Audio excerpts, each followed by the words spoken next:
Hello, everyone. Welcome back to another episode of Unhinged Bookish Thoughts with Liz and Carrie. We are doing our monthly wrap-up, May wrap-up.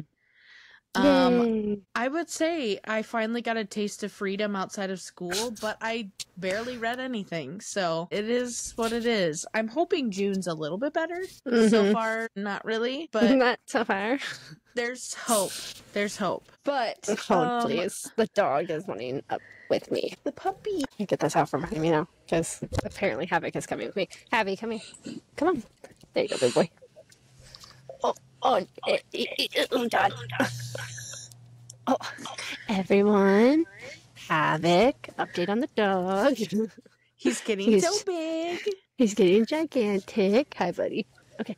Yeah, you can lay down. There you go. Good boy. Good job. All right. Little mascot is with us now. Havoc has entered the chat. Havoc has entered the chat to take up the entire chair. For real. He's like taking up half of it. It's fine. It's fine. Yes. So, I would say, like I said, I had a pretty uneventful month in May. The two books that I did read, I enjoyed. Actually, both of the books that I read are for attending authors of Villains and Vixens. I'm going to plug that. So both of the books that I read was Mine by Clio Evans, Shock of the Nation. Would never have guessed it. Never. Yeah. And then I read an arc of Press Play by Amber Paige.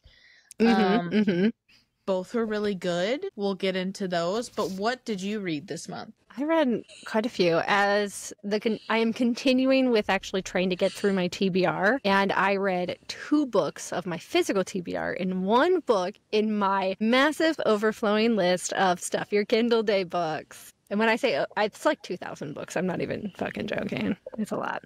So I read a thriller. Shocker, I read a thriller. It's more of like it's a thriller. Not even like psychological, but like it's Falling. And by T.J. Newman. It's about airplanes, obviously. It's about an airplane. Great. And I read Shield of Sparrows, which everyone is talking about right now. Wait, I have that. Kira's like, wait, hold on, I got it. The clip of us is I have not read it. I just think it's really pretty, so. It's really pretty. So I read Shield of Sparrows, which everybody right now is talking about. The other book I read on my Kindle that I have as a physical ebook is Touch, and that was a short novella. I also read Left of Forever by Tara DeWitt for our June Buddy Reads. I already got mine done. As soon as it came out, I read it. I was like, mine. And then I read Whispers of the Deep. And then I read the 2 books that we already discussed in May, which was If You Want Me and If You Love Me. And then I read another thriller, which is called Lone Wolf. That was very much like a sci-fi thriller, I would call it. It was giving John Wick, kind of like if John Wick mixed with The Matrix. It's kind of hard to explain. It was kind of weird towards the end. And then I read another thriller, which was called One Girl Murder, which I've read a lot of this lady's books, I believe. Her name is Molly Black. Or Holly, is it Molly? Molly Black, I believe. Oh, there is a Holly Black, too. There's a Holly Black. But Molly Black, she's got a ton of books. They're all thrillers, and they are, like, pretty short. And so I've read a lot of her books, especially back when I was reading mainly thrillers. And so I had a couple on my Kindle. So I think I had that one. I don't know if it was on KU, but I have a couple of her books. Like, if I look at my library right now, I have 3 that are already on my Kindle that I could read from her. So, and I have some in my Hoopla I can get to. So I read, what was that? 1, 2, 3, 4, 5, 6, 7, 8, 9. 9 books. Woo! So and 2 of my physical books, which is really good for me. I did not count the Helena Hunting ones because I forgot. So technically, I wasn't a total lost cause. I did technically read 4. I just didn't even realize that was last month. I know. I thought it was like April, but it definitely wasn't. It was May. And the only reason I know any of these dates is because I use Fable. There you go. So the only reason I am not good at logging anything into Goodreads, but for some reason Fable, I think it's because it's easy. It's so much easier because when you go in there, it asks like, are you reading? And you click it, and then you can like easily search whatever book that you're wanting. And then you just click it, and it's like, oh, you're reading. Good. Here, let me keep track of that for you. I don't know what it is. I like it much better than Goodreads. I don't track it on anything. I also just have it on raw my dog. my reading log that I'm gonna have to get a second page for because I am actually almost through this one. I don't even know how many I have. 2, 4, 6, 8, 10, 3, 4, 5, 6. Wow, I've read, according to this log, 63 books this year. 64. Because I did finish a book that's not on here. I put my reading goal to 50 this year, and I've read 41. That's not bad. Especially with school and everything. Work. Not bad. I think we can do it. I think we can do it. Okay, so we're gonna dive into, I have something in my hand, and I can't stop. I need to put it away, because I can't focus, because I just want to play with it. Okay, so I will start with probably one of my top reads, Shock. It's a Clio Evans book. This is Clio's newest release, Mine. This is like a gap workplace romance. She's older. It's like, do you hear my dogs? They have a very strong opinion about that book. Pancake is so mean to everybody. Anyway, so Mine is Clio's newest release. It's an age gap, office, romance. It's very kinky, very spicy. I 100% recommend if you are into some, I don't even know if you can give kinks levels. You know what I mean? Because it's different for everyone. But I would just say that there are a lot of trigger warnings in this. This wouldn't necessarily be for everyone. But again, Clio's very good about making sure everybody knows what they're getting into. I think what I like about this is I like that there's it's the woman that's older for once. You know what I mean? I've been reading that a lot more lately, and I like that. Sometimes women should get to, be have the experienced one. Because it is, Yeah. I mean, one of the biggest books right now, I guess I would say, because it's June, we're recording this, and it's going to come out in June, is Problematic Summer Romance, which is a age gap by Allie Hazelwood. So age gap is being talked about a lot, but typically in our experience when we're reading, it's always the man that's the older one. And it's nice when you get the woman who is. And he's a rock star and she's an exec, right? Right. Okay. I also want to show everyone the art of the male main character because holy mother of Christ. I want to read that one. But I think I may wait till the audiobook comes out because it's being done by Theo and Maddie. Yeah. Hey, everybody. I think I'm waiting. Hey, everybody. Our besties are narrating another Clio Evans book, and we are very excited about it. And, comment below. Let us know if we should do a whole ass episode on this book and then have Theo and Maddie come on. Because I think that's a great idea. Theo and Maddie and Clio. Maybe we could, oh my God. I don't know if we'd survive that episode. I don't know how I'd do with that one. But yeah, there's that one. We would pass away. It would be intense. My last one that I'll discuss. Oh, should I do yeses and nos? Art? Did you ever show the art? I don't even know if I can find it. Listen, it's okay. Yes, do yes or no. Yes or no. Yes if you're. I just had a stroke. 1 second. You need to stop having strokes. Oh on my these God. episodes. Yes, if you're into kink. And I would say, God, I can't help you because I have not read it yet. Sorry. I usually try to help you, but I have not read it yet. It's heavy BDSM, dub. Heavy BDSM and Dom sub. God. Power exchange, that kind of thing. Yes, if you're into that. If you're looking for that. Yes, if you want an age gap. Okay. I would say no if you don't like those things. Yeah. You know what I mean? This is it's a spice and kink forward story. There is a love story there. There is you kind of delve deep into ex-husband territory and then working through that, and then you're following this female main character that's not finding herself again, but almost in a way. So she's exploring herself. And you like those stories. You like when the FMC is finding herself. That tends to be one that you just gobble up. I will say Clio's dedication is to anyone who got a praise kink from their religious trauma. So just know that's out there. But yeah, I don't think I got that from my religious trauma. I You don't just think got that all the was one I other got. shit. Well, I was raised Mormon and baptized as one, so Yeah. that explains a lot, right? You're like, oh yeah, Yeah, I love it that though. explains a lot. So I'll do my first one, I guess. I'm gonna do my second favorite, and then I'm gonna do my favorite because I'm gonna try to convince everyone to read the other one. Shield of Sparrows, I would say, would be outside of the hockey ones that we read. Obviously, this would probably be my other favorite from the month. I like it. It's very romantic-y, formula-driven. It's very much the same story, just different font of every other romantasy. However, I like, however you pronounce her names, Devney Perry. I like Devney's writing. Obviously, I also read one of her other books this month. I think I've read one of her books like every month, haven't I? Yeah. I feel like I've read her quite a bit. I've read a lot of her books. I really enjoy her writing. The world building is really nice. It is, if you like From Blood and Ash, you'll like that book. Book 1 of From Blood and Ash, you'll like it. Is it very predictable? Yes. That is probably my biggest issue with the story, is that it's very predictable. And then the ending, I was talking to Ariel because she read it too, and I'm like, what the... None of that makes any sense, but it's fine.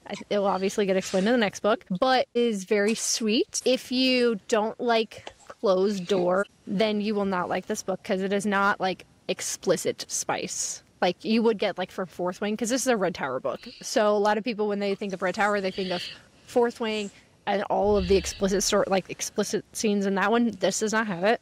Oh, okay. And you have to wait like a while. It's like 75% into it. It's like quite a ways into it. If you like the bodyguard trope, I would call it, you would definitely like this, because it's like a king in arranged marriage. The premise is that she is a sister who is created, specifically trained to be the shield, which is a treaty kind of bargain thing between like another kingdom. So they have a shield of sparrows. It's like a bride, essentially. And so her sister, that's what she's supposed to be.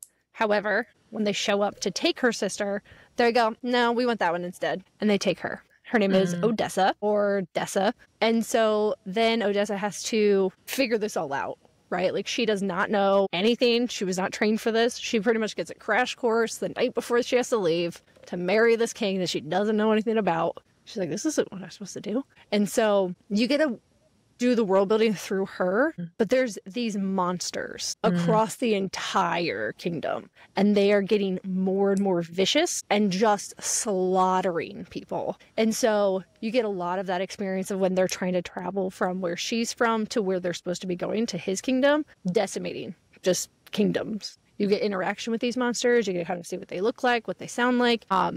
And they're like hunting people. And so there's this, I forget, like it's the migration or something that they call it. So there's these like winged beasts that are coming to like, and they all have to like hide. So everyone in the kingdom has to have these tunnels because there's these winged beasts that come and just dive bomb every building and just kill everyone.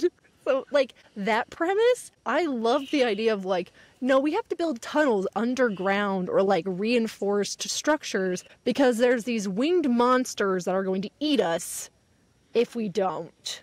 Like, that thread is really nice. I really enjoy that. Downside, I would say no, is if you need it to be fast paced, because between 25 and 75%, it drags. Yeah. So much. It's a lot of world building. And like, you're traveling a lot. So if you don't like a story where you literally have to travel with the people, this is not going to be for you. Right. But there's also like, when they get to the one place, all the places are like, all the housing are like tree houses. And I was like, oh, that's cute. I kind of like that. Cool. I like that. Everyone's in a tree house, and however, he does take her rope so she can't get out. Because like, she has to be stuck with the bodyguard, like the guardian to the king. And he's like, nah, and just takes it. She's like, what the fuck? How am I supposed to get out now? Well, you ain't gonna go searching for anything, are you, woman? And so he like trains her and has to like protect her and all this stuff and all the good things that everyone loves. And so it is book 1 in a series. If you also don't like to do that, don't do that. But overall, I would say 4-star. I'm excited to read it. Yeah. I do just currently have it because I think it's beautiful. You would like it. I really do think it's gorgeous. Ariel liked it. I do Which is kind shocking. of tend to like it a little more spicy, but I mean, Mm-hmm. that's okay. I've done YA stuff and that would be Yeah. fine. Yeah. He It's still all does over, say very very popular. beautiful things to her, so Yeah. it's Yeah. very nice. Well, But it has not like all the fantasy. things you would like. It's got marriage convenient. It's got a woman kind of coming into herself and like into her power. It's You said got a coming. hot coming. It's got a man who's like kind of broody and like a dick. That's like your favorite things in the world. So you would That's my definitely like it. favorite. And there's monsters, and so that's always. Yeah. I like I wish there was more. I want more about the monsters. Like I wish there was like a novella to go with it so I can just learn more about them because they're like these weird hybrid creature things and they're really neat. If you go to like her Instagram, she has pictures and stuff of them and they're really neat. Yeah. I like mythical creatures. I can't help myself. All I could think about when you were talking about it was like Howl's Moving Castle for some reason. I don't know why, but I just like imagine Howl when he turns into like his bird form. I was like this for some reason. I don't know why. I don't know why. Which also makes me want to watch Howl's Moving Castle. But Well, there you go. We have to get that out. Okay. Mine, press play. That's Can we cute. see it? That cover is so cute. It's so cute. It's so cute. Press Play by Amber Paige. This was an ARC. It did come out May 30th, so you can go and get this. Mine and Press Play both came out in May. This was like the 15th. Press Play was the 30th, so go get them. But Press Play, I would say, is very cozy, but it does talk about like themes of like child abuse and neglect and like parental trauma, that kind of thing. Mm-hmm. So like definitely like ease into it. If it's too much, obviously don't. There are like flashbacks, that kind of thing. And I wouldn't say it's like horrifically bad, but it can be intense. You know what I mean? When you're reading about any form of trauma, it can be your main characters. They've been friends forever. Some shit goes down in the female main character's life, and she goes and stays with the male main character, and things just escalate from there. Like, the male main character very much had a crush on the female main character. Like, there's always been something there. I think the fun elements is, okay, I'll say yes if you like kind of best friends to lovers. I would also say yes because the male main character is a sex worker. He's a cam boy, cam man. I don't like saying cam boy, but yeah. Cam guy. So, yeah, so that's like makes it like a little fun, kind of sexy. It just kind of intenses it like a little bit in terms of spice, but then also it's his job and it's really like well written and it's like super respected and stuff like that. No. I would say no. I feel like, and maybe you can help me on this from like an author perspective, it kind of gave me insta-love a little bit, but is it insta-love if you've been like best friends with like kind of a crush for a long time? I would say no. That's like finally acting on those feelings that you've had for a really long time. I think it just feels like, oh yeah, they're together kind of thing, but they've been friends for a long time, so I don't know. You might feel like it's a little bit insta-lovey, but they have a history, so it's not. But yeah, super cute. Amber actually had a Kickstart because I do think it's becoming an audiobook. She was able to get it fully funded on the Kickstarter and everything. The special editions are so cute through the Kickstarter. But yeah, 10 out of 10. It's very cozy. There are themes that could be a little intense, but yeah, it was fun. I had like two very different stories. BDSM. Sweet and kinky. Kinky, getting down and dirty, and then like... personality. Yeah. It's kind of... so... sweet, and then you've got filthy. Yeah, one of these days, I'm gonna have a fantasy. One day. You will not have a fantasy until you alpha read Beneath the Veil. It's getting to be that point, you know what I mean? That like, I'm gonna have to beg you to read it. Be like, bitch, read it. I feel like maybe soon we can do a fantasy buddy read, or...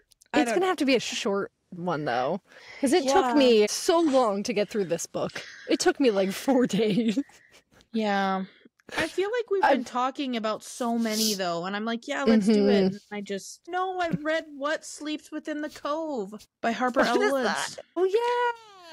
You've been wanting to read that one for like years, and it finally came out. And then I found out that Cliffhanger, there's another one, which I am excited about. I am excited, you guys. But like, damn. Yes. You know what fantasy we can read together? Where did you the fourth book? Yes. It's this week. Can you take it or however whatever that is? Yes. We're gonna read that one. We just both went. Like, we don't even know what the fuck the name is, but can that you one. Go how far is it? No, we have to okay. I'm trying not to call off a word, okay? Because Janine O'Reilly will be only a few hours from me. She's always only a few hours because she's in Columbus, Ohio. It's where she lives. However, she's going to be in Canton, Ohio at a signing on the 10th, and I am doing everything I possibly can not to call out of work and just head my ass over there and just be like, I don't need your signature on anything. My books are already signed because I special order them. I just want to go and meet you and be like, hello, ma'am. I just need to say hello and thank you for writing this absolutely unhinged, wild book that I love. This series. Come on the podcast. We love you. We need to talk to you. As another Ohioan, you should just come on my podcast. Oh my God. You need to call off work. I may. I'm just like, if I wasn't already going to be out on Thursday for another tattoo appointment, and if I wasn't going to be out likely next week to travel to 3 hours away to get 400 books, and then the following week to travel 3 hours to an event with 2,000 people. Well, I will say off the record. Can I just take my laptop with me? Yeah, I would do that. I'm working, I swear. I swear. I'm just going to say off the record. I should do it. We're supposed to have another buddy read. Maybe we should put that buddy read on hold and we make that one. Why don't we just put that in July? Yeah, but can we read it when it comes out? Or you know what? We'll just keep reading all of them, and we'll just have a bunch of buddy reads that we've already had stocked up. How about that? Look at that, guys. Me wanting to put off another book so I have energy to read this one. You still have enough time. It's fine. It's fine. So, anyway, you're next up. Let me try to convince you to read one of my favorite books that I've probably read this year, which says a lot. Okay. Shocker. It's a monster book. Oh, done. I'm okay. I am sad. I'm reading it. It's Whispers of the Deep by Emma Hamm. And this was so good. I read it in less than 24 hours. I started it at 10 p.m. and read it till like 2 in the morning because I couldn't stop. And then I started the next day, ignored my family because I wanted to read this book, and I finished it because it was that good. Okay, let me set it up. Ready? Okay. You have a merman who's like not like everyone's like, oh, like Ariel kind of mer people. No. These are like violent mermaids. Okay. They are. So humans have been like an apocalypse happened, right? And so humans can't live on the surface anymore. They have to live underwater. So they've invaded into the mermaid lands, right? And so what's the name of it? I want to show people. Whispers of the Deep. I think if you know the book, it's a mermaid and a lady with red hair, and they're like intertwined. And it is very good. Okay. So we've got humans living underwater, and they're like, I wouldn't say war, but they're like, they don't like each other. Like, they're always battling. So the first chapter, you have him in his like pod, which he is the leader of, going to try to attack. Yes. It's so nice. It's so pretty. It's so pretty. And I want they have special editions, and I want to get the whole thing. I'm pretty sure the other audiobooks are on sale through Audible right now, and I'm going to snag them so that I can finish out the whole series. But first chapter, him and his pod are going to attack the human, like, stronghold that they live near. And they're, like, beating the glass, all this stuff. Like, he ends up inside of it and, like, trapped with a girl. And he's, like, she ends up, like, he's, like, wanting to kill her. But she's like, hold on. If you kill me, you're going to die in here. Okay? Like, we need to get out. Both of us are going to die. We need to get out. So she convinces him to, like, help her to get out. And then he's like, this human, there's something about this one. And so he kind of becomes obsessed. We love that. We love when they become obsessed. And so she's not afraid of the mermaids, like, at all. Like, she's like, we're in their place. Like, we have invaded their space, and, like, we should be able to, like, live cohesively with them. But we don't. So she's like, it's fine. It's whatever. The people where she lives is like, they're a bunch of assholes. That's just she's an engineer. Like she helps like go out and like the scuba gear and like redo some of the stuff, like welding it and stuff. Like she's really cool, like really smart, very tech savvy. Like it helps her out a lot throughout the book. But he's then instructed to go steal a human. And so he does. So he kidnaps her. Yeah.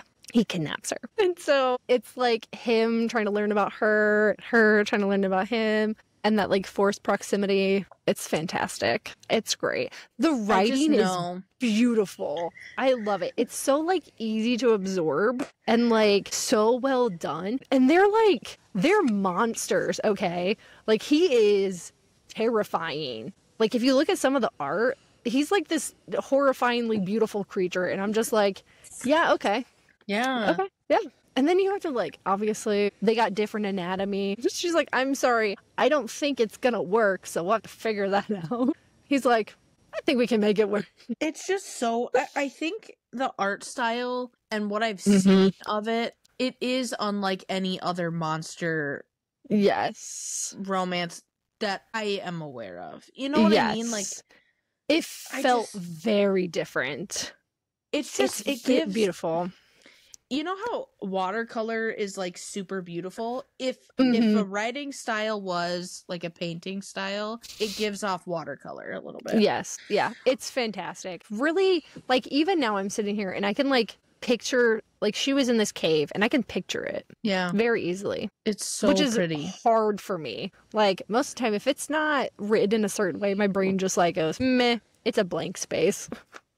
It looks like it's 4 books. So is it 4 books of like the same? It's, from my understanding, it's different mermaids within the like group. Because I know one is his brother, which I'm kind of interested to see how that goes. I don't know what they all are just so good. They're stunning, aren't they? They're so nice. This is for book 2, everyone. Yeah. I love it. And like as they're going, they start to like learn these things. He ends up seeing like this prophecy, like you can either go one way or you can go the other kind of way. And so he has to make a decision. Like if he continues on one path, like the woman he's falling for is gonna die. But if like there's a way to save it, but he may end up dying in the process. So book 4, the cover. Are you kidding me? I know, right? I'm obsessed. I love that. Yeah. No, I love that. Highly, highly recommend. So yes. I just downloaded it. You're like, I must have. Yes. Yeah. I think for you, it would be really good because it is like a little bit different. It's fantasy, very much fantasy. But the romance aspect is like he loathes her, wants to like absolutely hate her. She's a human. Absolutely vile thing. She is supposed to be terrified of him. She's like, you're interesting. Why do you light up like that? But again, Ice Planet Barbarians, I always come back to it. I love an alien monster creature that doesn't understand humans and then becomes wholly obsessed with them. And they're like, yeah, I need that thing. Give me that thing. And then they like try to figure it all out. And so, yeah, he's like, no, this is my thing. Like, this is my person. Yeah. Stay away from my person. And then there's like this robot thing that she finds and fixes. That like talks and stuff, and so it's like very sci-fi but easily digestible sci-fi, if that makes sense. Yeah. So beautiful. No, let me think of a no if you don't like anatomy. That like I don't even know what other books to explain this, but like it has to come out of someplace because he's a fish essentially. So if you have an issue with monster that doesn't just have regular genitalia, don't read this book. Yeah, which monster and regular genitalia in the same sentence feels wild. I also feel like this one isn't like your typical monster smut. It feels like it's very like a poetic monster romance almost. It's a monster romance, very much so. It would be a romantasy if it didn't have sea monsters in it. Yay! Boop, boop.